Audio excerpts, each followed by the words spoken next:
আপনারা লাখ কোটি টাকার ত্রাণ নিয়ে গিয়ে দিয়ে আসলে তো হবে না, কারণ আমি কাউকে খুশি করার জন্য কথা বলি না। সমন্বয়করা টাকা তুললো বন্যার্তদের জন্য, সেই টাকাটা ব্যাংকে রাখা হয়েছে, এটা নিয়ে আলোচনা হচ্ছে। ওই সময় প্রপার কেন ব্যবহার করা হয় নাই? আমরা দেখেছি টিএসসিতে ত্রাণ পড়ে আছে। প্রপারলি ব্যবহার করা হয়েছে, টিএসসিতে ত্রাণ পড়ে আছে, কারণ বন্যা পরবর্তী সময়ের প্রস্তুতির জন্য।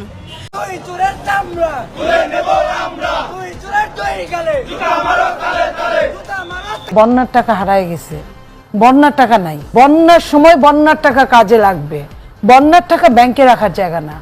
শান্তভাবে বসতে না পারেন, দরজা খোলা আছে, দরজা সবার জন্য খোলা, আপনি আসতেও পারেন যাইতেও পারেন। ত্রাণের 12 কোটি টাকা তাদের নিজস্ব ব্যাংক অ্যাকাউন্ট। একটা বিষয় নিয়ে মনে হচ্ছে যে কথা বলাটা প্রয়োজন আসলে, কারণ আমার মনে হয়েছে যে হয়তো আমি যে মেসেজটা দিতে চেয়েছি ওই আমার স্পিচটুকুতে, কিংবা আমি যে জিনিসটি বোঝাতে চেয়েছি সেটি হয়তো বোঝাতে পারিনি, কিংবা সেটি ইচ্ছাকৃতভাবে হয়তো কেউ দু একজন এটিকে অন্যদিকে মিসলিড করতে পারে, কিংবা আমার পুরো ভিডিওটি না দেখে আমি যে জিনিসটি বোঝাতে চেয়েছি সেই প্রপার মেসেজটি আসলে সবার কাছে না যেতে পারে। সেই জায়গা থেকে আমার মনে হয় বিষয়টি ক্লিয়ার করা প্রয়োজন। সেটি হচ্ছে, আমি আমার ঠাকুরগাঁ জেলার একটি মত বিনিময় সভায় আমার হিন্দু ধর্মাবলম্বী ভাই বোনদেরকে নিয়ে একটি বক্তব্য দিয়েছিলাম, যেই বক্তব্যটিকে অনেকে অনেকভাবে আসলে প্রচার করার চেষ্টা করছেন। প্রথমে আমি একটি জিনিস স্পষ্ট করি, সেটি হচ্ছে এই বক্তব্যটি শুধুমাত্র ঠাকুরগাঁ জেলার জন্য প্রযোজ্য ছিল, কারণ আমরা তো অনেক জেলায় গিয়েছি, বাকি জেলায় তো এই কথাগুলো বলিনি। তার মানে ঠাকুরগাঁ জেলায় এই বক্তব্যটির একটি বিশেষত্ব রয়েছে, এবং এটি সত্য। আপনি যখন ঠাকুরগাঁ জেলার ওই আমাদের আসনগুলোর দিকে দেখবেন সেখানে যে ভোটের সংখ্যা, সেখানে আমাদের হিন্দু এবং মুসলিম যে ধর্মাবলম্বী ভাইরা রয়েছে তাদের মধ্যে ভোটের রেশিওটা হচ্ছে অনেকটা 45-55 বা কিছু কিছু জায়গায় 50। ইভেন আমার যে ইউনিয়ন সেখানেও এটি প্রায় 45-55 এই ভোটের সংখ্যাটি হিন্দু ধর্মাবলম্বী এবং মুসলিম ধর্মাবলম্বী ভাইদের মধ্যে।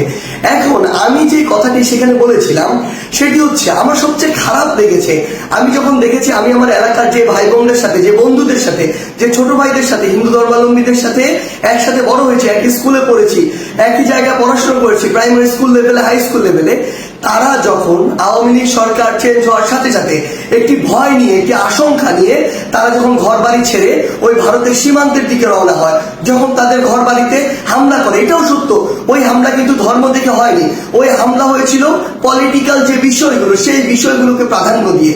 কিন্তু আমার সবচেয়ে কষ্টের জায়গা, তারা যখন আসলে সীমান্তর দিকে রওনা দেয় নিজের সেফটির কথা চিন্তা করে, এর চেয়ে কষ্টের আর কি হতে পারে?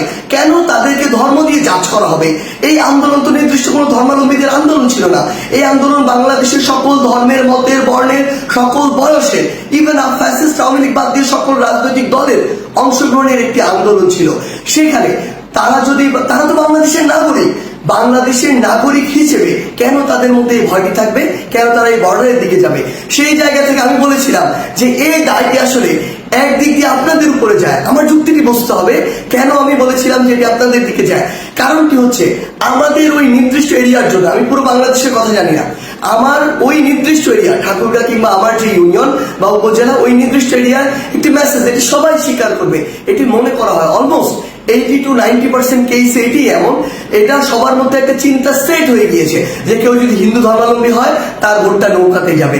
আমি আমার জায়গা থেকে যেটি বোঝাতে চেয়েছিলাম আমার ওই কথার মাধ্যমে, সেটি হচ্ছে এই যে একটি চিন্তা সেট হয়ে গিয়েছে, কিংবা এটি যে একটি বহিঃপ্রকাশ ঘটে, এটা আমার হিন্দু ধর্মাবলম্বী ভাইদেরকে বরং তার যতটুকু অধিকার, যতটুকু তার বুঝে পাওয়া উচিত ছিল ততটুকু পাওয়া থেকে বঞ্চিত করে।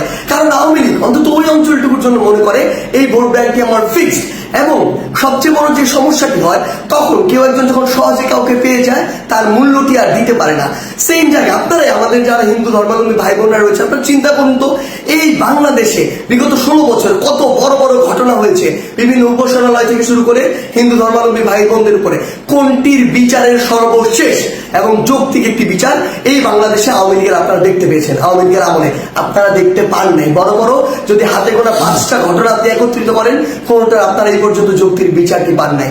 তো আমার জায়গা থেকে আমি যেটি বোঝাতে চেয়েছিলাম, এই যে আমার ওই ঠাকুরগার জন্য এই যে ফিক্সড একটি ভোট ব্যাংকের যে একটি মেন্টাল সেট আপ তৈরি হয়ে গিয়েছে, এটা বরং যতটুকু অধিকার আমার হিন্দু ধর্মাবলম্বী ভাইরা কিংবা যতটুকু পাওয়া উচিত ছিল ওই সরকারের কাছে থেকে, ওই এমপিদের কাছ থেকে, ক্ষমতাসীনদের কাছ থেকে, ততটুকু তারা পায়নি। আবার বিপরীত দিকে আরেকটি ঘটনা হয়েছে সেখানে, সেটি হচ্ছে বিএনপিরা মনেই করে যে আমার যারা হিন্দু ধর্মাবলম্বী রয়েছে সেখানে তারা সম্ভবত অধিকাংশ ক্ষেত্রেই তাদের ভোটগুলোতে নৌকাতে যায়।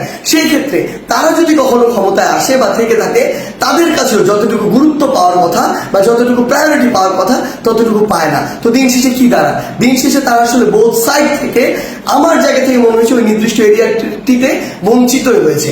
এই জায়গায় আমি বলতে চেয়েছিলাম আপনার কোথাও ফিক্সড হওয়ার প্রয়োজন নেই, যে আপনার কথা বলবে, আপনার কথা শুনবে, আপনার যেটুকু অধিকার সেটুকু বুঝে দিবে এবং আপনার প্রয়োজনে আপনার পাশে দাঁড়াবে, আপনি তাকে ভোট দিবেন। কোনো দল দেখার প্রয়োজন নাই, মার্কা দেখার প্রয়োজন নাই, ভোট দিবেন যে আপনার জন্য কাজ করবে তাকে।